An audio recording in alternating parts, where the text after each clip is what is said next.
when a congresswoman made the Chief Justice go silent. Picture this. You're the most powerful judge in America. You've sat at the top of the legal system for nearly 2 decades. Presidents defer to you.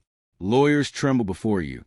And then, in one moment, a congresswoman asks you a question so simple, so devastating, that it strips away all your power and leaves you completely speechless.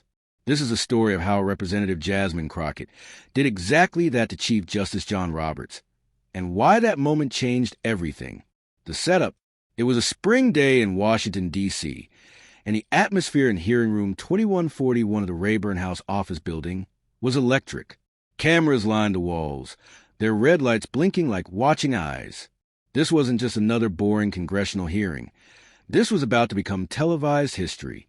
The hearing had been called to address something that had been boiling under the surface for months: judicial ethics, or more accurately, the complete lack of them in the Supreme Court.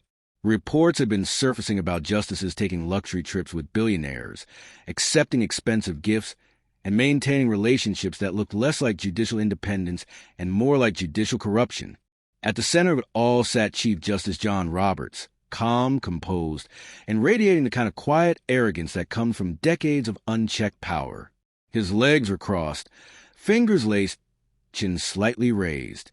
He looked like a man who had never been truly challenged in his life. Across from him sat Representative Jasmine Crockett. She had been preparing for this moment for weeks, and her small notepad sat in front of her, though she wouldn't need it. This woman had come to do something that hadn't been done in decades: hold the most powerful judge in America truly accountable. The first strike, the early part of the hearing, went as expected: polite opening statements, carefully chosen words. Roberts delivered his remarks with the precision of someone who had done this dance before, leaning on tradition like a shield. But then Crockett adjusted her microphone, and you could feel the entire room shift.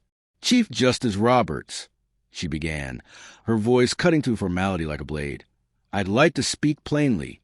The American people are watching this. They're struggling to understand how a body meant to uphold the law can operate with almost no binding code of conduct. Can you explain why the Supreme Court continues to resist external oversight?"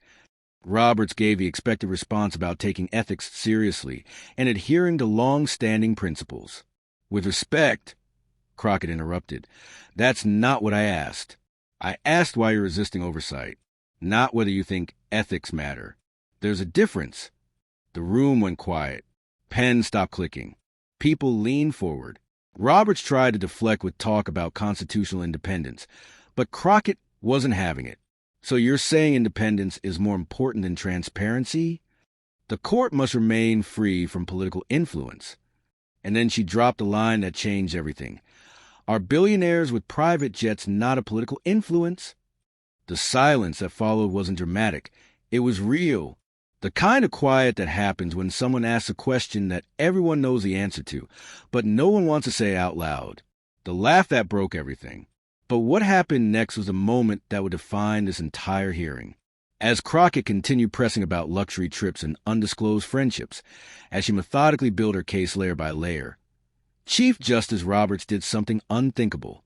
He laughed. Not a full-belly laugh. Just a tight, controlled exhale through the nose with the faintest smirk. The kind of laugh that doesn't invite others to join. The kind that signals dismissal, condescension, superiority. A few heads turned sharply. Others froze, unsure what they had just witnessed. But Jasmine Crockett didn't flinch. She didn't look away. Instead, she leaned forward slightly and said, with steel wrapped in velvet, "I want to make sure I heard that correctly. Was that funny to you?" Roberts straightened, still trying to maintain control. "Congresswoman, I didn't mean to laugh at you." "No," she asked. "Then who exactly were you laughing at?" Her words landed like slow punches, controlled, deliberate, unforgiving. Roberts hesitated just long enough for the moment to stretch, and everyone in that room felt the power shift. The real consequences. This is where Crockett showed what separated her from every other politician in that room. Instead of going for the easy political points, she made it personal, not about Roberts, but about the people his decisions affected. "Do you know what happens when a city councilwoman in Shreveport takes a free dinner from someone with a contract bid?" she asked, her eyes locked on his. She gets investigated. Maybe loses her job. Maybe worse. But when a Supreme Court justice flies on a billionaire's jet for a luxury getaway and doesn't report it, we get a lecture on independence. The room was dead silent now. Nobody shifted. Nobody coughed. They listened. Then she went deeper. Let me ask you something real. Have you ever had to worry about how you'd afford childcare for your grandkids while reading a court decision that strips away protection for workers? Have you ever had to explain to a single mom why her landlord suddenly has more rights than she does because of a precedent the court just reinterpreted? Roberts looked like he wanted to say something. He sat forward, opened his mouth, then closed it. That smirk from earlier? Gone. You don't have to answer those questions, Chief Justice, Crockett said softly. But the people watching, they're answering them every single day with their lives. Getting specific. When Roberts tried to regain control by talking about the court's independence, Crockett pulled out her notes and got specific. Let's talk about Brandon versus Stratwell Energy, she said. You know the ruling that severely limited communities' ability to sue corporate polluters. Have you visited the towns affected by that decision? I haven't, Roberts replied. Because I have. I went to Quinton, Oklahoma. Kids there have higher asthma rates than anywhere in the state. I brought a statement from a 10-year-old named Trevan. He drew a picture of his lungs and wrote, "This is where it burns when I breathe at recess." She looked directly at Roberts. You want to tell me again how this is about maintaining judicial distance? Or is it more about maintaining judicial comfort? The weight of what she was doing hit everyone in that room. She wasn't just criticizing legal decisions. She was putting a child's pain directly in front of the man whose ruling had caused it. The final question. As the hearing continued, other representatives tried to interrupt, tried to derail, but Crockett maintained control. She had built her case methodically, and now she was ready to deliver the final blow. She sat back in her chair, her voice quieter now, but somehow more powerful. I want to leave you with a question, not as a member of Congress, not even as a lawyer, but as a citizen. When was the last time a Supreme Court decision made your life harder? Not a legal headache. I mean truly harder. Did it cost you sleep?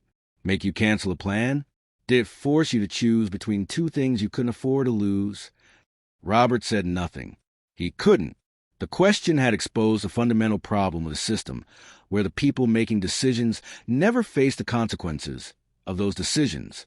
We don't need the court to be comfortable, Crockett continued. We need it to be clean. And then came the line that silenced the entire hearing. If the people can't trust the court, then what's the point of the robe? The aftermath. The impact was immediate. By the time Crockett left the hearing room, reporters were lined up 3 rows deep. Her closing line spread across social media like wildfire.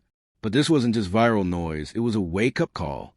In Minneapolis, a law student replayed the hearing between grocery store shifts. In Albuquerque, a retired civil rights lawyer wrote his first op-ed in years. Across the country, people were talking, not about party lines, but about accountability.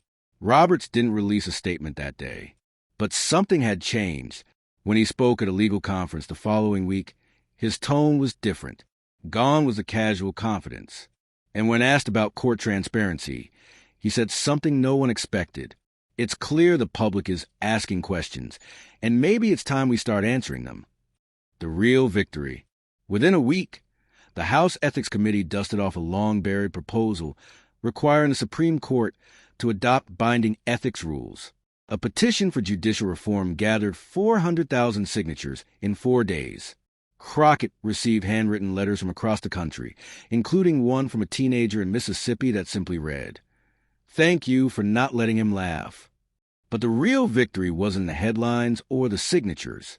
It was in what Crockett had proven, that no one, not even the Chief Justice of the United States, is above accountability when someone has the courage to demand it. The lesson: this story isn't just about one moment in a hearing room. It's about what happens when someone refuses to be intimidated by power, when they remember who they really work for, and when they're willing to ask the questions everyone else is afraid to ask. Jasmine Crockett didn't shout. She didn't grandstand. She simply held up a mirror to a system that had gotten too comfortable with its own power and forced everyone, including the Chief Justice, to look at their reflection. Because sometimes that's all it takes to change everything. Not a roar, but the silence that follows a question that cuts so deep it can't be ignored. Real accountability isn't about bringing people down. It's about lifting the truth up where everyone can see it. And on that spring day in Washington, one congresswoman did exactly that, reminding us all that the most powerful weapon against unchecked power isn't anger or outrage.